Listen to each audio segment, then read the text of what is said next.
오늘도 우리 아름다운 꿈의 교회에서 함께 성삼위 하나님께 예배드리는 모든 믿음의 가족 여러분들께 우리 주님이 주실 말씀의 은혜가 풍성히 임하는 복된 이 시간이 될 수 있기를 간절히 소원합니다.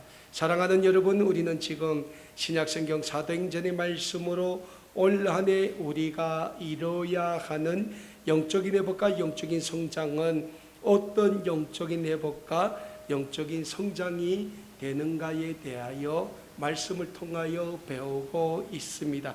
그 19번째 시간으로 우리는 오늘 본문 말씀이 신약성경 사도행전 7장 54절에서 60절의 말씀으로 초대교회의 첫 순교자 스데반이라는 제목으로 예수 그리스도를 믿는 믿음의 길, 믿음의 삶은 어떤 길이고 어떤 삶인가에 대하여 초대 예루살렘 교회의 일꾼이었던 스데반 집사님의 삶을 통하여 전 시간에 이어 오늘 시간까지 함께 배우는 시간을 가지기를 원합니다. 오늘 우리가 받은 본문 말씀인 사도행전 7장 54절에서 60절의 말씀은 이 땅에 주님의 몸된 교회가 맨 처음 세워질 당시 초대교회 성도들이 어떻게 예수 그리스도에 대한 믿음의 삶, 신앙의 삶을 살았고 그들이 어떻게 믿음을 지켜냈는가에 대해 전번 시간에 이어 잘 기록하고 있는 말씀이라고 할 수 있겠습니다. 특히 오늘 시간 우리는 초대 예루살렘 교회의 집사였던 스데반 집사님의 순교의 모습을 통하여 오늘 우리가 걸어가고 있는 믿음의 길, 신앙의 길은 우리로 하여금 어떤 믿음의 자세, 어떤 신앙의 자세를 요구하는 길인가에 대하여 잘 교훈해 주고 있다고 할 수 있겠습니다. 사랑하는 여러분, 우리는 전번 시간 사도행전 6장 8절에서 15절의 말씀을 통하여 예수 그리스도의 복음의 사역을 감당하던 초대 예루살렘 교회의 스데반 집사님이 유대인에 해당해서 소위 헬라파 유대인으로 불렸던 자유인 출신의 유대인들, 그러니까 다시 말씀드려서 이 땅에 초대교회가 세워지긴 그 당시 로마의 문화, 즉 헬라의 문화, 헬라의 철학이 지배하던 지중해 연안의 도시 국가들인 구레네, 알렉산드리아, 길리기아와 아시아 지역에서 예루살렘으로 찾아온 이방인 출신의 유대인들과 말씀을 놓고 논쟁을 벌이다가 유대인에 해당의 종교 지도자들과 그들이 매수한 거짓 증인들의 거짓 증언에 의하여 유대인의 종교 재판에 해부되어 종교 재판을 받게 되는 모습을 말씀을 통하여 배웠습니다. 그리고 오늘 우리가 받은 본문 말씀이 기록되어 있는 사도행전 7장의 말씀에는 본격적으로 유대인의 종교 재판을 받는 스데반 집사님의 모습과 스데반 집사님의 순교의 모습을 기록하고 있습니다. 그런데 사랑하는 여러분, 제가 전번 시간에도 말씀드렸지만 스데반 집사님이 지금 유대인의 종교 재판을 받고 있는데 이 스데반 집사님이 유대인의 종교 재판에 해부된 근본적인 이유가 무엇입니까? 사도행전 6장에서는 스데반 집사님이 유대인의 종교 재판을 받게 된 근본 이유에 대하여 두 가지로 말씀하고 있는데 첫 번째 이유는 모세의 율법을 어겼다는 것이고 두 번째 이유는 하나님의 말씀을 어겼다는 것이 그 이유입니다. 그런데 유대인의 종교 지도자들이 거짓 증인들을 매수해서 스데반 집사님을 유대인의 종교 재판에 고소한 이 두 가지 이유는 유대인의 종교 지도자들이 예수님을 십자가에 못 박아 죽이기 위해 예수님을 유대인의 종교 재판에 고소한 이유와 너무나도 동일한 이유라는 거예요.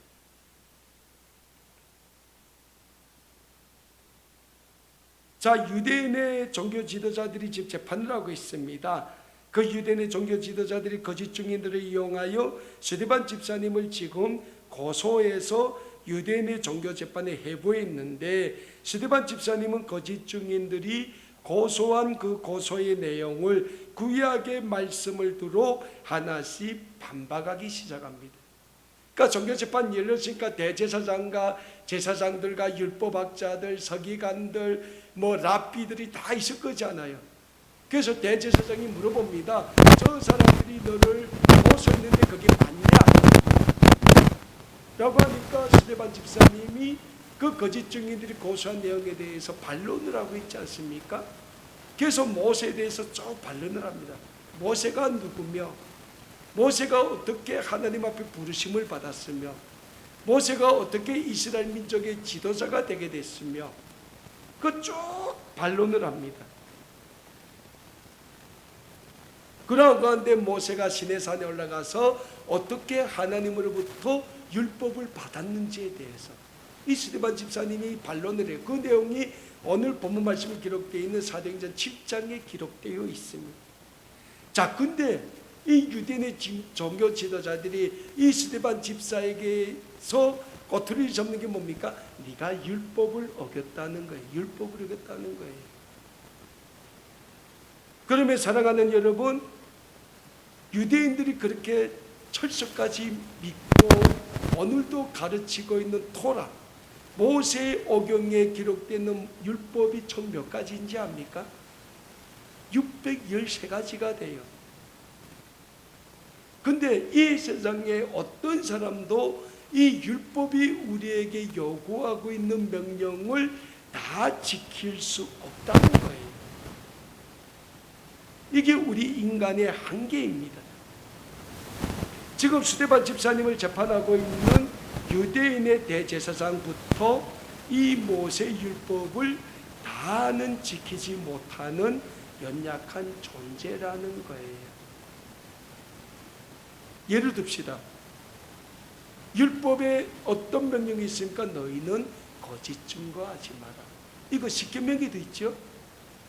근데 지금 이 유대인의 종교 지도자들이 스데반 집사님을 종교재판에 회부하기 위해서 6장을 보면 사람들을 매수해서, 돈으로 매수해서 거짓 증언을 하게 했다는 거예요. 그러니까 뭡니까? 율법을 잘 지킨다는 유대인의 종교 지도자들이 율법을 어겼다는 거예요. 그리고 이 스데반 집사님을 지금 재판하고 있는 거예요. 자신들은 율법을 지키지 않으면서 말입니다. 그래서 오늘 본문 말씀이 기록되어 있는 사도행전 7장 53절에 보면 스데반 집사님이 그 자신을 재판하고 있는 유대인의 종교 지도자들 향해서 무슨 말을 하고 있습니까? 사도행전 7장 53절입니다. 너희는 천사가 전한 율법을 받고도 지키지 아니하였다. 너희가 먼저 율법을 어겼다는 거예요. 사랑하는 여러분, 모세의 율법은 우리에게 크게 두 가지를 요구하고 있습니다. 첫 번째로 율법은 우리로 하여금 사랑을 실천하라는 명령을 요구하고 있습니다. 그러면 율법이 우리에게 사랑하라고 하는 이 사랑의 대상이 누굽니까? 첫 번째는 하나님을 우리의 온 마음과 뜻과 정성을 다하여 사랑하라. 이것이 율법이 우리에게 주는 사랑의 첫 번째 계명이에요. 그리고 두 번째 사랑의 계명이 뭡니까? 하나님을 사랑하는 것처럼 내 이웃을 내 몸과 같이 사랑해라. 근데 유대인의 종교 지도자들은 하나님은 자기들이 정말 사랑한다고 해요. 그러면 반대로 그들이 율법이 가르치고 있는 내 이웃을 내 몸과 같이 사랑하라라는 사랑의 명령을 지킵니까? 안 지켜요. 그들은 오직 하나님만 사랑하면 된다고 얘기를 해요. 그러니까 율법을 어기는 거죠. 그리고 율법이 우리에게 요구하고 있는 또 하나의 명령은 뭡니까? 죄를 짓지 말라는 명령입니다. 우리가 잘 알고 있는 십계명을 보면 우리에게 우상 숭배를 하지 말라고 말합니다. 도둑질하지 말라고 합니다. 살인하지 말고 거짓 증언을 하지 말고 간음하지 말고 우리 이웃의 재물을 탐내지 말라라고 십계명은 우리에게 명령하고 있어요. 그러면 유대인의 종교 지도자들은 십계명이 우리에게 요구하는 이 율법의 계명을 다 지킬까요? 못 지키죠.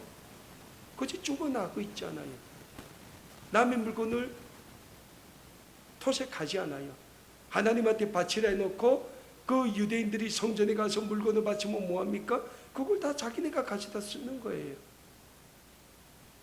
그래서 이들은 자기 자신들이 율법을 못 지키면서 지금 스데반 집사님을 꼬투리를 잡아서 재판하는데 그 근본적인 원인이 뭡니까? 율법에만 충실하라는 거예요. 사랑하는 여러분, 왜 유대인의 종교 지도자들, 대제사장과 제사장들, 그리고 율법학자들, 서기관들과 소위 랍비라고 불리는 유대인의 선생들은 자기 자신들은 율법의 계명들을 어기면서까지 예수님을 믿는 사람들을 핍박하고 박해하고 있는 겁니까? 그것은 자기 자신들이 그렇게 믿고 강조했던 율법으로는 하나님의 거룩한 구원의 백성이 될 수 없음을 이미 예수님을 통하여 이들은 알았다는 거예요. 그래서 유대인의 종교 지도자들은 예수님만 죽이면 더 이상 자기 자신들을 괴롭힐 사람들이 나타나지 않을 것이라고 믿었는데, 예수님이 십자가에 못 박혀 죽으시고 다시 부활하신 후 예수님을 따르는 사람들이 예루살렘 곳곳에 나타나 그리스도의 복음을 전하는 것이 너무나도 두려웠다는 거예요. 무엇보다 유대인들은 예수님을 믿는 사람들을 두려워했던 건 예수님의 복음이 유대인 자신들이 믿었던 모세의 율법을 뛰어넘는 새로운 생명의 진리라는 것이 가장 두려웠던 것입니다. 그래서 유대인의 종교 지도자들은 맹목적으로 그들을 주동하는 바리새인들과 사두개인들, 그리고 예수님을 믿는 사람, 이 사두개인들과 바리새인들, 또 유대인의 종교 지도자들은 예수님을 믿는 사람들을 모함하고 핍박하고 박해하고 죽이기에 열을 올리고 있었던 겁니다. 결국은 무엇이 문제일까요? 유대인의 종교 지도자들의 문제는 자신들이 유대인들에게 그렇게 철저하게 가르쳤던, 그리고 지키도록 강요했던 율법이 가지고 있는 한계라는 영적인 사실에서부터 비롯된다는 겁니다. 그렇다면 율법이 가지고 있는 한계는 무엇입니까? 구약의 율법은 우리를 이 세상의 모든 죄에서 구원해 줄 수 없다는 영적인 한계를 가지고 있다는 겁니다. 오히려 율법은 우리 모두를 죄 안에 가두어 놓는다는 영적인 교훈을 우리는 잊지 말고자 합니다. 그래서 신약성경 로마서 3장 19절을 보면 사도 바울이 우리에게 이런 말씀을 주고 있는 것을 찾아보게 됩니다. 우리가 알거니와 무려 율법이 말하는 바는 율법 아래에 있는 자들에게 말하는 것이니 이는 모든 입을 막고 온 세상으로 하나님의 심판 아래에 있게 하려 함이라 라고 사도 바울이 율법의 한계에 대해서 말씀하고 있는 것을 우리는 찾아보게 됩니다. 사랑하는 여러분, 이렇게 율법은 우리를 죄 아래 가두어 놓는 역할을 한다면 예수님은 우리 인류를 이 율법에서 해방시킬 위대한 율법의 완성자가 되신다는 영적인 진리 또한 우리는 잊지 말고자 합니다. 신약성경 마태복음 5장 17절을 보면 예수님의 이런 말씀을 우리에게 하는 걸 찾아보게 됩니다. 내가 율법이나 선지자를 폐하려 온 줄로 생각하지 말라. 폐하려 온 것이 아니라 완전하게 하려 함이라 라고 예수님이 우리에게 말씀하는 것을 우리는 찾아보게 됩니다. 예수님이 우리에게 뭐라 합니까?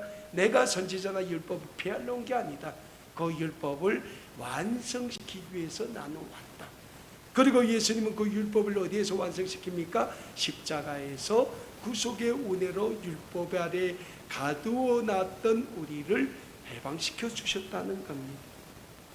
그래서 사랑하는 여러분, 예수님의 율법의 완성자시라는 영적인 진리를 우리는 믿어야 합니다. 그리고 율법의 완성자이신 예수님을 믿는 믿음의 삶, 믿음의 길에 하나님이 우리에게 주시는 영생의 삶, 영생의 길이 있다는 진리 또한 우리는 믿어야 합니다.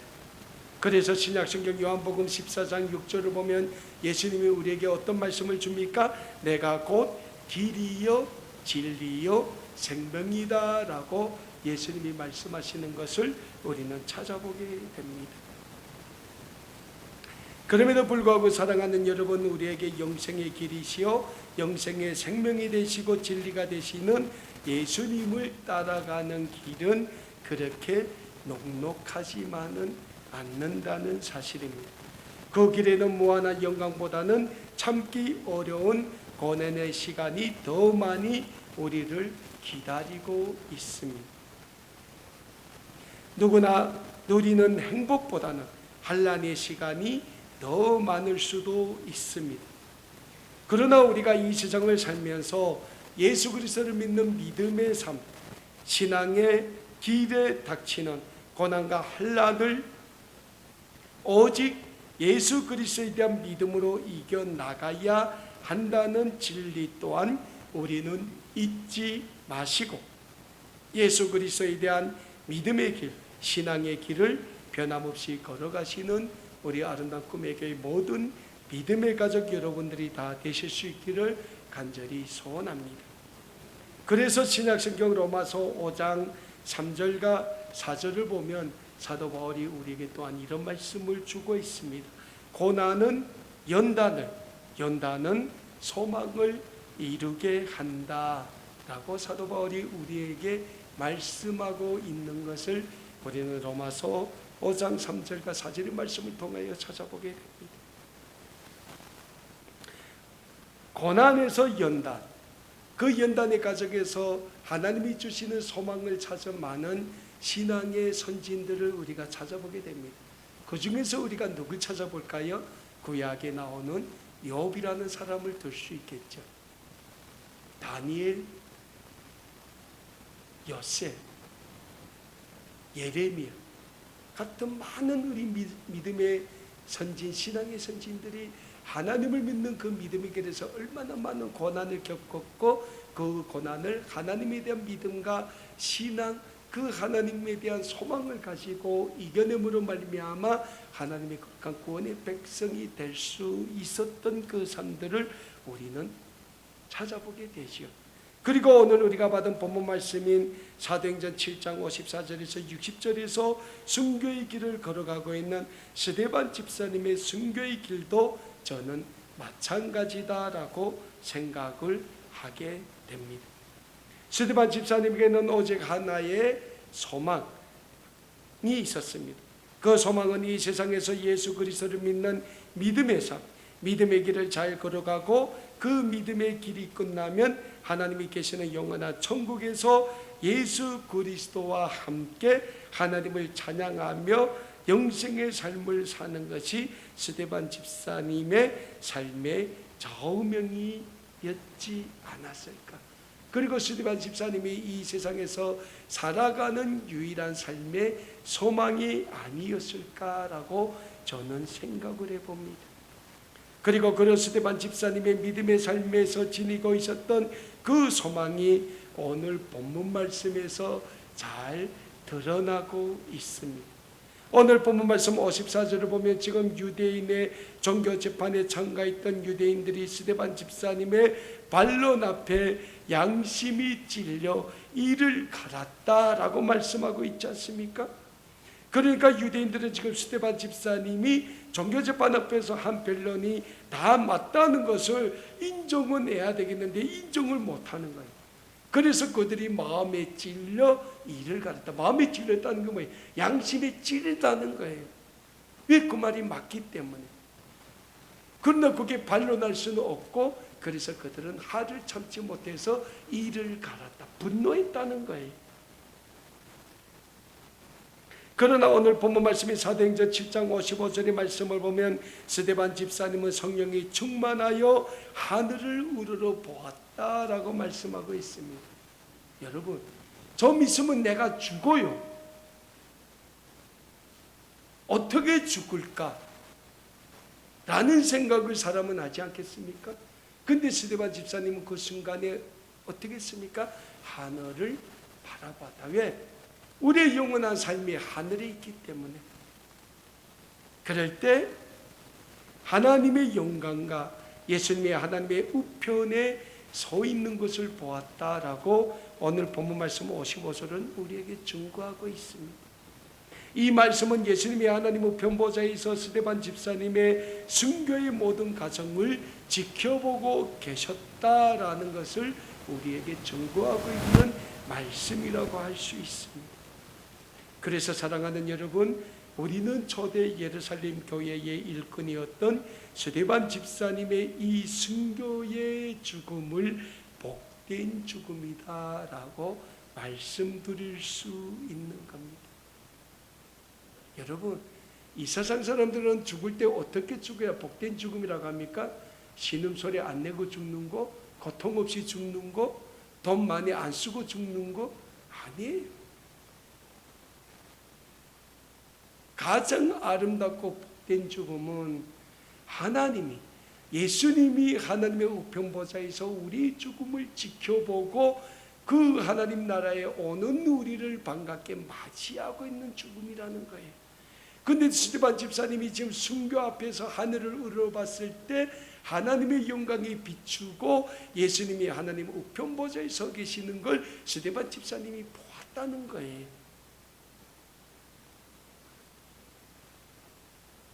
결국 예수님이 하나님의 우편보좌에 서시어 스데반 집사님의 순교의 모습을 지켜보고 계셨다. 이 죽음은 이 세상에서 가장 아름답고 복된 죽음이라고 우리는 고백할 수 있는 겁니다. 그럼에도 불구하고 이 세상의 악의 무리는 진리를 듣기 위해서 진리의 사자, 복음의 사자인 스데반 집사님을 돌로 쳐서 죽이게 됩니다. 그렇게 돌에 맞아 순교의 길을 걸으면서도 스데반 집사님은 그 생명이 다하는 순간까지 또 어떤 모습을 보여줍니까? 가장 아름다운 기도를 하나님께 올려드리고 있다라는 사실입니다. 자, 스데반 집사님이 돌에 맞아 순교를 합니다. 근데 순교하기 전에 스데반 집사님이 하나님께 두 가지 기도를 올려드립니다. 그 첫 번째 기도가 뭡니까? 하나님, 예수님, 내 생명을 받아주십시오. 내 영혼을 받아주십시오. 두 번째 기도가 뭡니까? 자기를 향하여 돌을 던지는 그 악의 무리를 향하여 저들의 죄를 저들에게 돌리지 말아주십시오. 이 기도는 예수님이 십자가에 못 박혀 죽으실 때 하나님께 올려드렸던 기도와 동일한 기도가 아닙니까? 예수님도 그랬잖아요. 아버지여, 내 영혼을 받아주십시오. 그리고 저들의 죄를 저에게 돌리지 마십시오. 저들은 지금 자기가 무엇을 하고 있는지도 모르고 있습니다. 근데 스데반 집사님도 오늘 예수님이 십자가에서 하나님께 올려드렸던 동일한 기도를 지금 하나님께 올려드리고 있다는 겁니다. 그리고 스데반 집사님은 조용히 눈을 감았다. 오늘 본문 말씀 60절 9반절 보면 자리라 라고 말씀을 합니다. 그러니까 눈을 감았다 라는 말씀이죠. 사랑하는 여러분, 스데반 집사님이 순교하면서도 하나님께 올려드린 이 기도, 십자가에서 죽으시기 전 예수님의 기도와 동일한 기도의 내용이라고 할 수 있습니다. 결국은 뭡니까? 예수님을 믿는 믿음의 길, 믿음의 삶을 진실되게 걸어가는 사람들은 누구나 예수님을 닮아가는 삶을 살게 된다는 영적인 진리를 우리는 오늘 본문 말씀을 통하여 배울 수 있게 되는 겁니다.